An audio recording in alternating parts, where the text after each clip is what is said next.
성도는 사단이 언제 어떤 방법으로 공격을 하든지 막아낼 수 있는 준비를 갖춰야 합니다. 주님은 자기 힘으로 어찌해야 할 수 없는 지경에 빠진 성도를 때에 따라서 보호하시고 도우세요. 그러나 항상 그런 방법으로 성도를 도우시는 건 아니에요. 자식을 망치려면 돈을 많이 주고 시간을 많이 주라고 하죠. 그러니까 처음에는 그게 좋아 보이나 여기가 조싸우니만 하면서 이제 갈 곳도 모르고 힘도 기르지 않고 깨닫지도 못하면 무엇을 살펴야 하는지도 모르는데 시간의 차이는 있겠지만 결국에는 하느니 족족 망할 수밖에 없는 것이죠. 일당백의 훈련을 쌓기 위해서 가고 싶지 않지만 가야 할 내 자리인 학교가 있고 가정이 있고 회사가 있고 군대 등이 있죠. 그리고 이 세상을 알고 힘을 기르기 위해서 이제 기초 체력부터 다져야 하고, 그럴 때 힘드니까 어디가 부족한지 깨닫게 되고 그것이 호시탐탐 치고 들어오는 대적을 살피는 훈련이 됩니다. 근데 일생의 전쟁은 끝없이 반복되는 거예요. 내가 입시 전쟁 한 번 이겨서 스카이 대학 갔다고 방심했다가는 큰 코 다칩니다. 그런데 전쟁의 방법을 묻기만 하면 주님이 일일이 알려주시잖아요. 그러니까 1차 전쟁 때도 아합의 그 신랄 만한 믿음을 보시고 구체적으로 청년들을 먼저 보내고 선봉은 아합 왕이 서라고 하셨어요. 근데 아합은 이제 선봉을 서지도 않았지만은 하나님은 긍휼히 여기셔서 대승을 하게 하셨어요. 저도 제가 전하는 예수님 때문에 제가 연약함에도 불구하고 악교부와 이게 멸하지 않으신 것들이 얼마나 많은지 모릅니다. 그러니까 이스라엘 나라 때문에 그 아합을 멸하지 않은 것들이 정말 많더라고요. 그러니 여러분도 그 하나님 나라 때문에 예수의 이름을 전해야 합니다. 여러분들이 잘나서가 아니라 우리는 사명이에요. 그러니까 이 모든 것에 은혜가 아니면 정말 저도 설 수가 없습니다. 결국 아람과 북이스라엘의 전쟁에서 북이스라엘의 그 총지휘관은 아합 왕이 아니고 하나님인 걸 알 수가 있잖아요. 성경은 그것을 계속 알려주시는 거예요. 그러니 참된 예배 드리는 구조 속에 있는 것이 얼마나 영육 간의 실력을 쌓는 비결이고 지켜주시는 비결인지 모릅니다. 주님을 모르면 왜 이렇게 고리타분하게 살아? 아니 큐티는 뭐야? 수요예배는 뭐야? 한 번 사는 인생 먹고 마시고 마음껏 즐기고 가야지 라고 생각하지만 후에 죄의 싹이 너무나 크게 기다리고 있는 거예요. 먹고 마시지 말라는 게 아니에요. 그러니까 목적이 무엇인가 라는 것이죠. 참으로 인생이 죄인이라서 겉으로 보기에 모범생이고 열심히 살았어도 죄 많은 곳에 은혜가 넘친다고 하셨는데, 죄를 모르는 사람은 그것이 가장 큰 죄이기에 죄의 기록부는 다 거기서 거기 똑같습니다. 다만 죄에 대한 체감 온도가 좀 다르죠. 그것을 믿음의 분량이라고 이제 합니다. 우리 그리스도인들은 세상이 비록 험하고 주변의 대적의 그 공격이 극심하더라도 우리 인생의 총지휘관 되시는 하나님만을 의지하고 살아야 하는 것을 이제 치열하게 훈련을 해야 몸이 기억을 합니다. 그래서 그 당시 바알에게 무릎 꿇지 않은 7,000명을 남겨두셨다고 하셨는데 엘리야 외에도 이렇게 선지자가 있었던 것을 알 수 있죠. 그러니까 치열하게 훈련하신 무명의 할머니, 할아버지, 아버지, 어머니, 목사님, 선교사님, 사장님, 회사원 등 지금도 진짜 천국의 실력자들은 숨어 있을 수 있다는 거예요. 엘리야 하나만 유명하잖아요. 그죠? 적용해 보세요. 너는 가라, 힘을 기르라, 깨달아라, 살피라 중에 지금 어디 계세요? 그래서 무엇을 잘하고 무엇을 못합니까? 그러기 위한 여러분의 예배는 치열하게 훈련이 돼서 몸이 막 기억을 합니까? 수요일날 막 저절로 버스를 막 타러 나옵니까? 예배 가야 돼서. 직장에서도 몸이 막 그냥 기억을 해가지고 몇 번 버스를 딱 타고 그렇게 오십니까? 이게 그냥 밥 먹으면 기억이 돼서 몸이 기억을 해야 돼요. 저는 이런 말씀을 나누는 것이 평범해 보이지만 치열하게 몸이 기억을 하는 훈련이라고 생각을 합니다. 그랬더니 이 처방을 보고 다른 목원들이 그 처방이 너무 훌륭하시다고 옆에서 이거 너무 그게 이제 오늘 인상 깊다고. 예, 여러분도 인상 깊습니까? 그러니까 내가 오늘 사건에서 오늘 설교 말씀을 이렇게 이거 그냥 설교 대지 갖다가 준 거잖아요. 이걸 못해요. 사람들이 그 주인 욕하는 거밖에 할 수 있는 말이 없어요. 맨날 그놈 나쁜 놈, 나 좋은 놈, 너는 나쁘고 나는 나는 옳고, 그죠? 그러니까 우리가 굉장히 세련됐다 이거예요. 알았죠? 욕을 하지 않을 수 있는 비결을 가르쳐 드리잖아요. 자, 두 번째는 사단은 더욱 치밀하게 준비하기 때문이에요.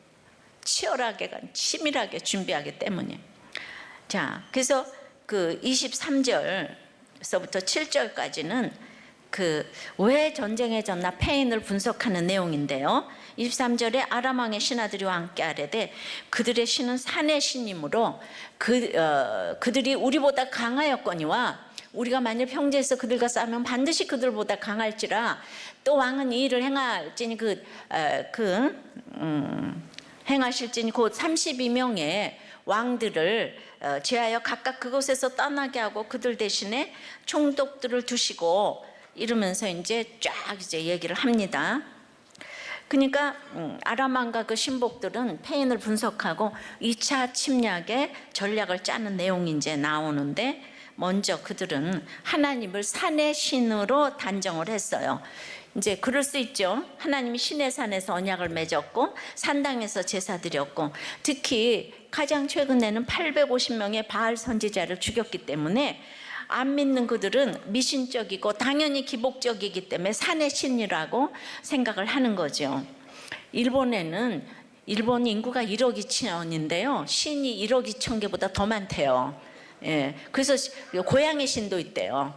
그러니까 모든 것에 그 신의 이름을 갖다 붙였다고 하는데, 어쨌든 24절에 그 아람 왕의 신복들이 모양새에 불과했던 그 32개 왕들에게서 지휘권을 뺏어가지고 실제적으로 전쟁에 익숙한 군대 장관들에게 이걸 넘겨줘야 되고, 잃어버린 군대와 병기들을 보충하고 병거와 말에서 절대 우위를 보이고 있는 아람군의 특성상 이제 산의 신을 피해서 평야에서 싸우면은 우리는 이제 이긴다, 그렇게 보고를 했더니, 이 모든 분석들은 참으로 인간적인 판단에 근거할 때 대단한 전략 아닙니까?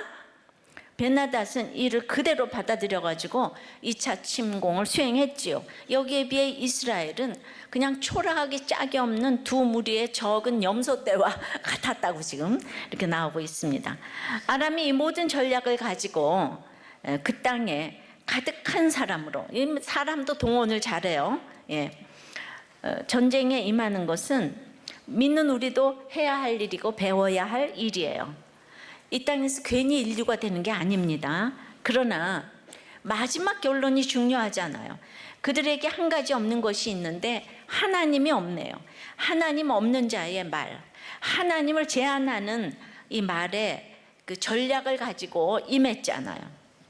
아마도 하나님 없는 고위 광녀들이 머리를 맞대고 회의를 하는 것이 이런 것이 아닐까 싶습니다.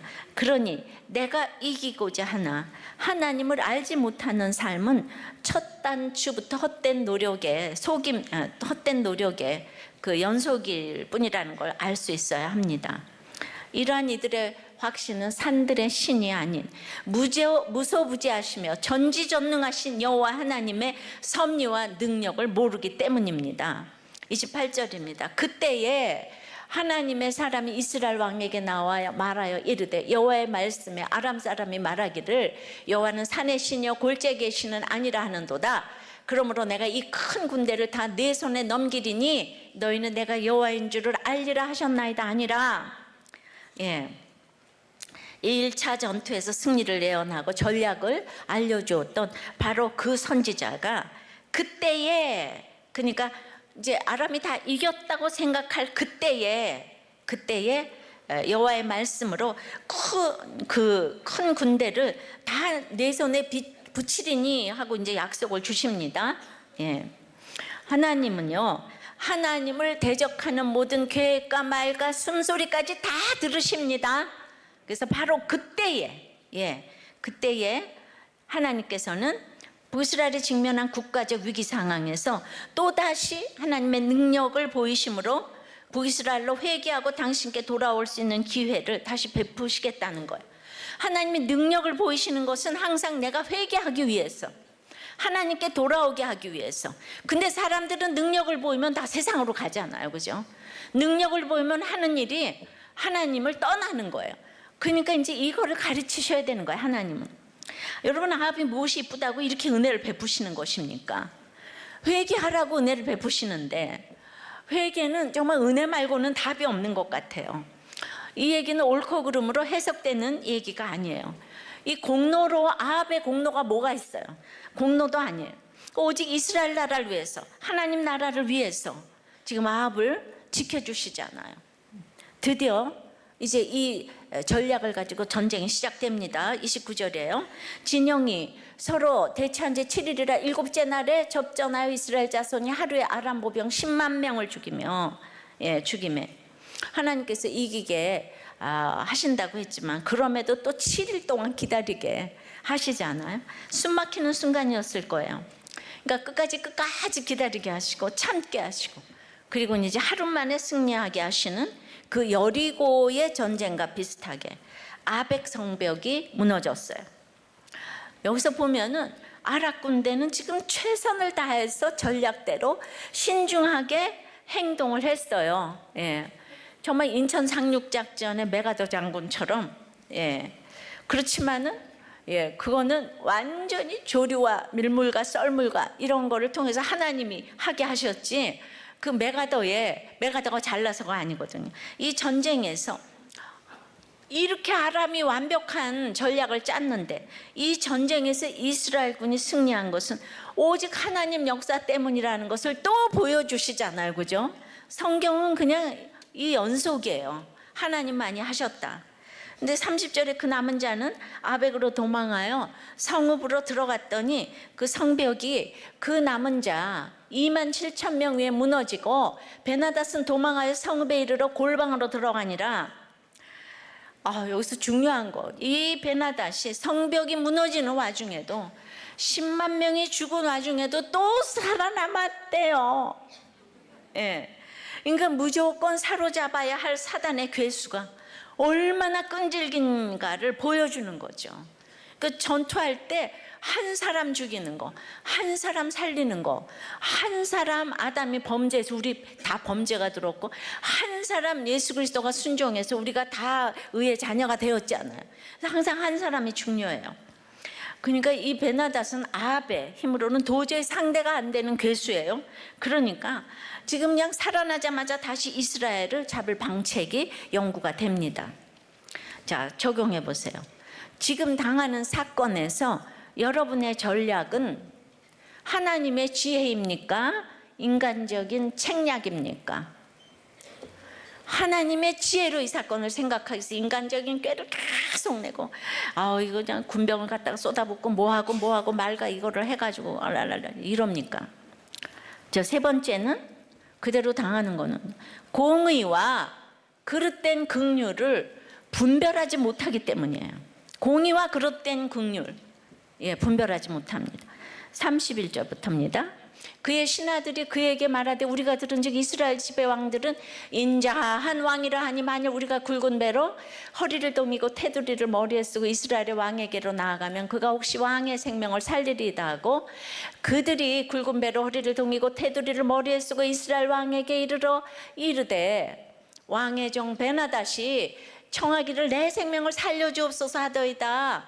아합이 이르되 그가 아직도 살아있느냐? 그는 내 형제이니라. 돌아버려. 정말 우리의 자녀들이 이러지 않을까요? 우리가 이거 뭐가 딱 생각납니까? 기본 생각나지 않아요? 지금 머리에 막 테두리를 쓰고 그냥 동정을 유발하면서 살려달라고 갔잖아요. 그러니까 여기에서 딱 살려줬잖아. 인자는 히브리어의 그 유명한 헤세드, 뭐 자비, 또 언약에 대한 신실함. 근데 이거 속이는 게 분명한 것이, 과거 북이스라엘과의 동맹을 파기했던 아람이 무슨 언약의 신실함 이런 단어를 쓰는 건 어불성설이죠. 그 사람들은 헤세드를 입에 올릴 그 자격이 안 돼요. 근데 목숨을 구걸하면서 아합을 막 헤세드한 왕이라고 하면서 인자다고 속이면서 이렇게 이 말에, 아합은 말이에요, 그냥 어리석잖아, 속아 넘어가가지고 그에게 언약적인 헤세드를 베풀고 있는 거예요, 자비를. 그러나 아합의 이런 헤세드는 북이스라엘로 승리하게 해주신 하나님의 자비 헤세드를 완전히 짓밟는 것이죠. 하나님의 자비로운 행하심 헤세드를 인정한다면 하나님과의 언약을 신실하게 지켜서 베나다 사단을 완전히 마땅히 죽여야 했죠. 인간적이니까 어떻게 죽여? 이러는 거예요. 그러나 욕심 많은 아합은 치밀한 사단에게 이렇게 틈만 나면 넘어가는 거예요. 헤세드 한마디에 그냥 이 언약, 제가 기독교적인 용어를 쓰네. 헤세드, 언약을 아는 것 같아서 넘어갔어요. 이렇게 한마디에 속아 넘어갈 때가 얼마나 많은지요. 예. 우리도 그냥 어디 선보러 나갔는데 큐티한다 그러고 큐티인 쓴다 그러면 어머나 드디어 내가 신교제의 대상을 만났어. 이렇게 속아 넘어가고 싶죠, 그죠? 저도 말씀 묵상하니까 큐티한다고 하면, 큐티인 쓴다고 하면 제가 그냥 딱 그 한마디에 넘어가는 게 있어요. 예. 속여먹기 너무 쉬워요. 안 그래요, 여러분? 예. 시장 갔는데 큐티인 한다 그러면 어머나 집사님은 진짜 같아. 그렇게 얘기할 거 아니에요, 그죠? 전적으로 하나님 때문에 이길 싸움인데, 또 이겨야만 하는 싸움인데, 하나님이 베나닷을 아합의 손에 붙였는데 욕심으로 이 기회를 놓쳐버리는 아합을 보게 됩니다. 하나님을 모르니 인간을 몰라가지고 사람 분별이 안 됩니다. 아합은 죄인됨을 모르기 때문에 자기 자신을 냉철하게 볼 수가 없어요. 그러니까 자기 자신이 이렇게 죄인인데 인자하신 헤세드라고, 당신은 인정이 많으신, 그러니까 그냥 금세 우쭐해져가지고 베나닷을 나의 형제요 이렇게 얘기를 하는 거예요. 아합이 형제라고 하니까 베나닷도 그 말을 처리하지 못하도록 얼른 받아서 바로 확증하려고 저도 왕의 형제라고, 예, 그거를 이제 급히 이것을 이제 확증했다는 이런 뜻이 있어요. 그러니까 우리가 뭐 할 때 그거 처리하지 못하도록 빨리 그냥 문서를 받아두라고 지금 그러지 않아요, 그죠? 이건 서명이 중요해요. 지금 이런 뜻인 거예요. 사탄은 이것을 틈으로 보는 거예요. 헤세드 한마디로 틈을 보였기 때문에, 징조로 여겼기 때문에 파고드는 거예요. 말 한마디, 행동 하나에 사단은 파고들어요. 항상 문제는 내가 틈을 보였기 때문이에요. 그러니까 이 잘못된 긍휼로 불신 세상을 형제처럼 사랑하는 거예요. 아합의 가치관이 아직 거기밖에 안 되는 거예요. 여러분, 긍휼과 자비는 성도의 도리고 미덕이죠. 그러나 하나님의 공의를 거스리는 이 잘못된 긍휼, 이건 나쁜 긍휼이에요. 이건 범죄요 긍휼이 아닙니다. 그러니까 정말 우리 세상 사람에게, 또 외인에게는 회개를 촉구하고 공의로운 심판을 선포하는 것이 이제 또 우리 믿는 사람들에게도, 이 공의로운 심판을 선포하는 것이 죄인을 향한 긍휼이고 자비임을 알아야 합니다. 동성애는 죄라고 얘기해 주는 것이 동성애자들을 향한 최고의 사랑인 것을 아시겠습니까? 누가 비난을 무릅쓰고 동성애가 죄라고 이런 얘기를 할 수가 있겠습니까?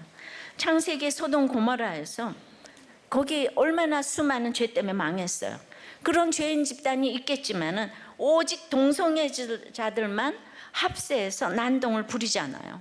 자, 34절. 베나닷이 왕께 이르되 내 아버지께서 당신의 아버지에게서 빼앗은 모든 성읍을 내가 돌려보내리이다.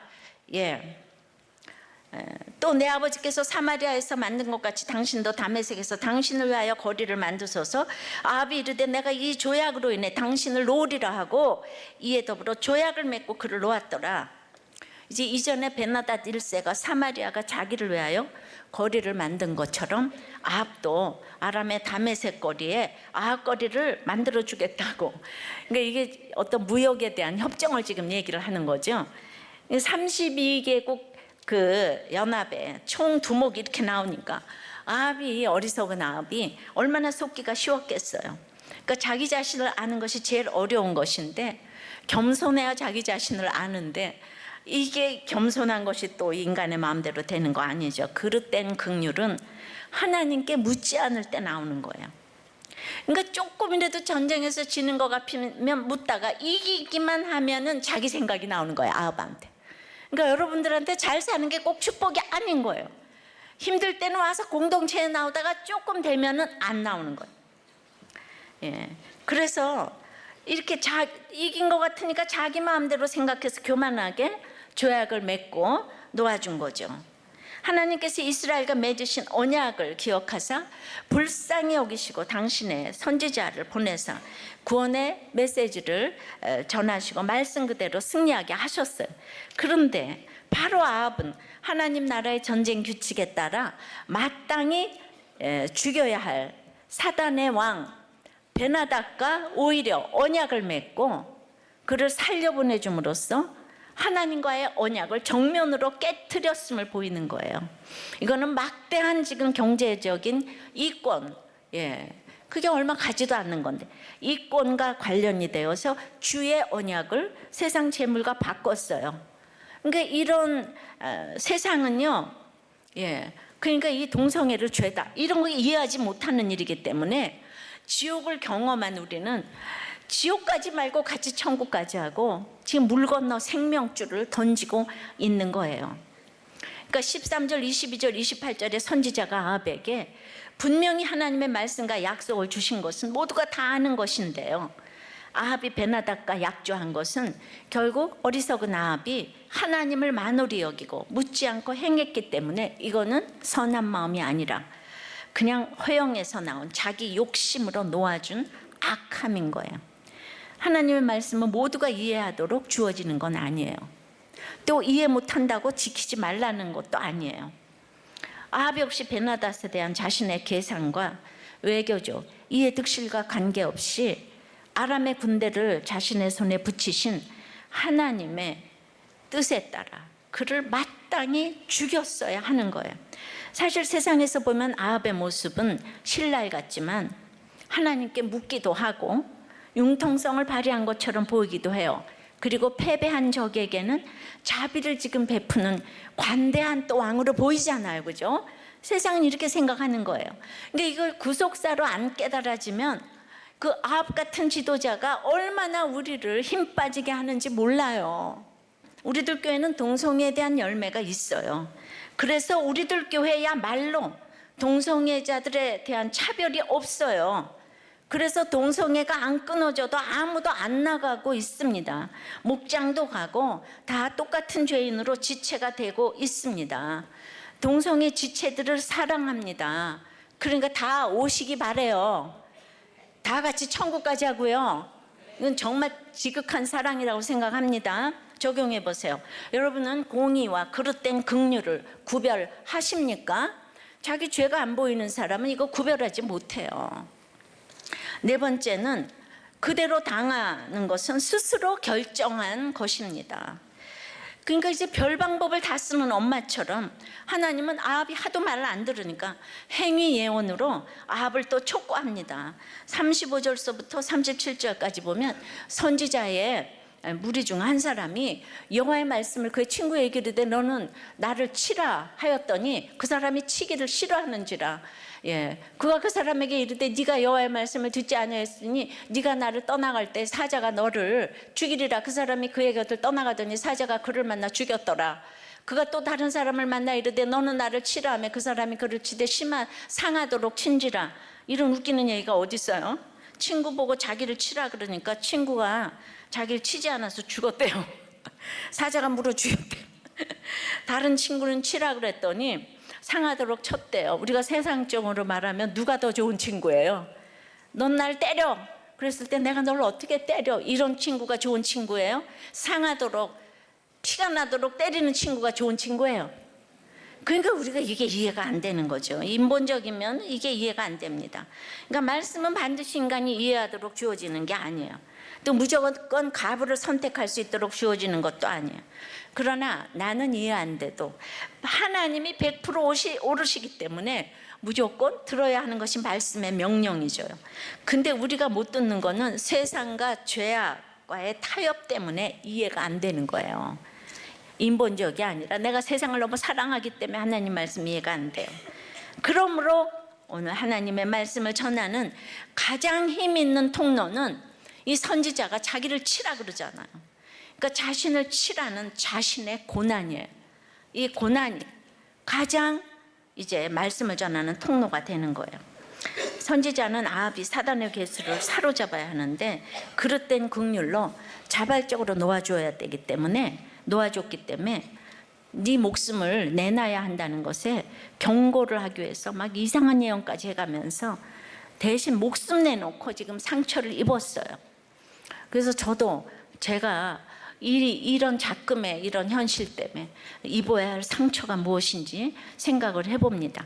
나를 치라 하면서 베나닷을 치지 않고 베나닷을 죽여야 될 베나닷을 살려줬으니까 이제 네가 대신 죽어라. 지금 그걸 행위 예언으로 막 지금 보여주시는 거잖아요. 이해가 됩니까? 예, 또 이어집니다. 36절서부터 보니까 선지자가 가서 수건으로 자기의 눈을 가려 변장하고 길가에서 왕을 기다리다가 왕이 지나갈 때 그가 소리질러 왕을 불러 이르되 종이 전장 가운데 나갔더니 한 사람이 돌이켜 어떤 사람을 끌고 내게로 와서 말하기를 이 사람을 지키라. 만일 그를 잃어버리면 네 생명으로 그의 생명을 대신하거나 그렇지 않으면 네가 은 1달란트를 내야 하리라. 이게 비유로 이제 이 얘기를 물었어요. 눈을 가리고 변장하고. 그랬더니 40절에 이제 종이 그래서 이리저리 일을 볼 동안에 그가 없어졌어요. 지켜야 될 이 사람이. 그러니까 이스라엘 왕 아합이 뭐라고 대답하냐? 어떻게 할까요? 그랬더니 아니 네가 스스로 결정했으니 그대로 당해라 이러는 거예요. 네 생명을 내놓던지 1달란트를 내놓던지 그 왜 나한테 물어? 그렇게 쉬운 거를. 예, 그러니까 우리가 아합의 말이 지금 맞는 거 아니에요? 공정한 거예요. 여러분들 다 그대로 당하시기 바랍니다. 사단의 주된 업무는 자신의 영혼을 보살피지 못하도록 하는 거예요. 잘못된 행동 하나도 오래도록 회개하여야 하나 영혼을 돌보지 않은 행동 하나는 영버리기에 그 사람을 지키라고 했는데 이리저리 일 받잖아요. 그러니까 네가 파멸되는 거다. 근데 네가 스스로 결정했으니까 그대로 당하여야 하리라. 예. 아합이 옳은 말 했습니다. 문제는 이 판결이 자기도 모르게 자기 스스로를 정죄하고 형벌을 자기에게 선고한 셈이 됐는데 하나님은 나와 이웃의 구원을 위하여 나의 재능이나 재물을 쓰도록 알맞은 기회를 주시는데 우리는 무의식적으로 그 기회를 다 버리고 구원에 상관없는 일을 스스로 결정하기 때문에 고통을 당할 수밖에 없다는 거예요. 디모데후서 3장 1절서부터 보면 너는 이것을 알라. 말세에 고통하는 때가 이르러 사람들이 자기를 사랑하며 돈을 사랑하며 자랑하며 교만하며 그래서 이제 19가지 죄악이 쫙 읊어지는데요. 결국 이 모든 것은 자기를 사랑하기에 당하는 고통이기 때문에 자기가 스스로 결정한 것이라는 거죠. 그래서 자기 사랑하기 때문에 고통이 오는데 자기를 사랑하면 기쁨이 올 것 같은데 고통이 오고 그 다음에는 돈을 사랑하고 그 다음에는 이제 자랑이 나오고 예, 돈을 사랑하는 게 고통이래요. 그러면서 모든 스펙을 쌓아놨는데 그게 자랑이 고통이래요. 그러니까 교만하잖아요. 그게 고통이래요. 그래서 비방한대요. 부모를 거역하며 감사치 아니하며 거룩지 아니하며 무정하며 이게 다 고통으로 이어져 가는 거라는 거죠. 그러니까 결국은 그 이리저리 일 볼 동안에 내가 지켜야 될 사람이 없어졌다고 했는데 인생이 짧게 구원 때문에 세월을 아껴야 되는 거예요. 그러니까 41절에 이제 아합이 스스로 당하여야 하리라 하니까 급히 자기 눈을 가린 수건을 벗으니 이스라엘 왕이 그 선지자인 줄 알아본 거예요. 그 자기한테 늘 말을 해주던 그러니까 자기 입으로 얘기가 나왔는데, 이거 33절에서 아까 그 아합이 베나닷 보고 나의 형제라고 그랬더니 베나닷도 얼른 당신도 내 형제다. 그거는 막 조약적인 언약적인 의미가 있다고 그랬습니다. 근데 여기도 급히 자기의 눈을 벗으나 이제 그 베나닷에 대한 처리를 돌이킬 수 없는 것처럼 아합에 대한 심판도 돌이킬 수 없다는 의미가 있어요. 지금 이제 언어를 보면, 그러니까 급히 내가 뭐 다 결정을 했는데 한번 그러니까 계약서에 사인을 하면 돌이킬 수 없잖아요. 그러니까 아합도 이제 자기도 이제 죽어야 되는 거죠. 그러니까 42절에 그가 함께 아뢰되 여호와의 말씀이 이제 내가 멸하기로 작정한 사람을 네 손으로 놓았은즉 네 목숨은 그의 목숨을 대신하고 네 백성은 그의 백성을 대신하리라 하셨나이다. 아합은 이 같은 행위를 통해 잠깐은 이익을 봤을지 모르겠지만은 베나닷 대신에 자기가 심판의 자리로 가게 된 거죠. 그러니까 결국은 사망 선고를 받은 거죠. 그럼 우리가 사형 선고를 받았을 때 여러분 어떻게 해야 돼요? 예? 근데 43절에 이스라엘 왕이 근심하고 답답하여 그의 왕궁으로 돌아가려고 사마리아에 이르니라. 근심하고 답답했다. 이 지경이 왔는데도 아합이 회개가 안 돼요. 근심하고 답답한 것은 이제 원문은 근심하고는 기분이 나쁘고 노하고 답답하여는 화난 격분한이란 그러니까 분노 조절 장애가 이 사람이 있는 거예요. 선지자의 무서운 형벌의 경고를 듣고도 이렇게 근심하고 답답했어요. 예, 내 삶의 결론이라는 걸 인정해야 되는데 사형 선고를 받고도 근심하고 답답한 거예요. 하나님께 나아가기보다는 그래서 사마리아 궁으로 돌아가려고 했어요. 우리가 당장 죽는데 지금 사마리아 궁으로 돌아갈 시간이 어디 있어요? 사마리아 궁에는 누가 있지요? 이세벨이 있죠. 그러니까 그곳에 이세벨이 있으니까 나를 가면 도와줄 거야 이러면서 이제 이세벨 찾아서 이제 떠납니다. 문제 해결을 위해 가면 안 될 곳을 우리도 가는 것은 없을까요? 예를 들어 남편과 싸웠다면 시댁으로 피난 가는 게 옳은 거고, 아내와 싸웠다면 장모님 댁으로 가는 게 옳은 거예요. 근데 이럴 때 자기가 좋아하는 친정으로 가면 이세벨에게 가는 거예요. 항상 이세벨은 해결사였기 때문에 이 일도 다 해결해 줄 거야 하면서 그의 왕궁으로 간 것 같아요. 과연 21장부터 이세벨은 해결사예요. 나봇의 포도원을 다 해결해 주고 있어요. 육적 해결사가 내 옆에 있으면 하나님께로 가기가 어려워요. 해결사, 부모, 자녀, 형제, 부하가 있으면 영적 해결을 딱 막는 거예요. 모두가 해결을 해주는데 내가 띵크할 일이 뭐가 있겠어요. 홀로서기 해야 되는데 가진 부모들은 그것이 어려워요. 예, 아합은 마지막 사형 선고를 받았는데도 회개가 안 되는 거예요. 똑같이 슬프고 그래도 거룩한 회개는 하나님이 시키지 않으면 안 되는 거예요. 그걸 봤을 때 제 남편의 회개는 정말 기적이라는 생각이 듭니다. 적용해 보세요. 지금 당하는 것이 스스로 결정한 나의 결론이라는 것이 인정이 됩니까? 아니면 아직도 근심하고 답답합니까? 그래서 누구를 찾아가고자 합니까? 치열한 나눔을 들려드리겠어요? 목욕탕 세미나 오신 목사님 중에 한쪽 눈은 실명을 하시고 또 이제 암투병까지 하면서 오신 분이 계세요. 이제 큐티 목회를 접목하면서 죄복의 큐티를 하면서 병들이 낫고 형편이 나아진 게 아니라 이제 공황장애까지 왔어요. 근데 적용을 너무 잘하세요. 6년 전에 바지를 백화점에서 샀는데 그때 2벌이 왔다는 거예요. 그래서 생각이 나서 한 벌 값을 가지고 가서 이제 그걸 돌려드리려고 하는데 점원이 이전 교회 청년이었대요. 너무 망설여졌지만은 그런데 가서 얘기하고 값을 넣고 왔는데 이런 적용을 교회에서 하니까 성도가 죄 보라는 얘기 그만하라고 하면서 교회를 떠났다는 거예요. 그런데 왜 큐티 목회를 하시냐고 하니까 자기가 이렇게 적용해서 하는 설교는 준비가 훨씬 힘들지만은 그런데 이전에 설교했던 내용은 아무것도 기억이 안 나는데 자기가 지금 큐티 설교하면서 한 이 설교 내용은 다 기억이 나더라는 거예요. 말씀이 기억이 나는 거, 이것이 치열한 정말 훈련이라고 생각해요. 사모도 첫날 목욕탕 세미나 와서 듣다가 가려고 했지만 다시 생각해 보니까 큐티가 다른 게 아니고 복음 그 자체고 십자가에 도라는 것이 깨달아져서 이제 남편과 같이 서로 설득하면서 왔다는 거예요. 저는 이런 교회가 전국에 세워져야 한다고 생각합니다. 주님이 도와주셔야 돼요. 또 목욕탕 세미나 오신 또 다른 목사님은 자기 딸이 결혼하고 나서 힘들었는데 그냥 우리들 교회 부목사님들의 설교를 들려줬대요. 목사님들도 이렇게 사시는데 네가 힘든 거는 당연하다 이러면서 사돈에게 무릎 꿇고 1시간을 빌고 들어드리고 사위에게 회개를 하셨다는 거예요. 다들 치열한 훈련을 하시며 이게 몸에 익히시는 것 같아요. 이런 분들은 그대로 당하라고 해도 아멘 할 것 같아요. 내 삶의 결론이니까. 이분이 큐티책을 100권을 사세요.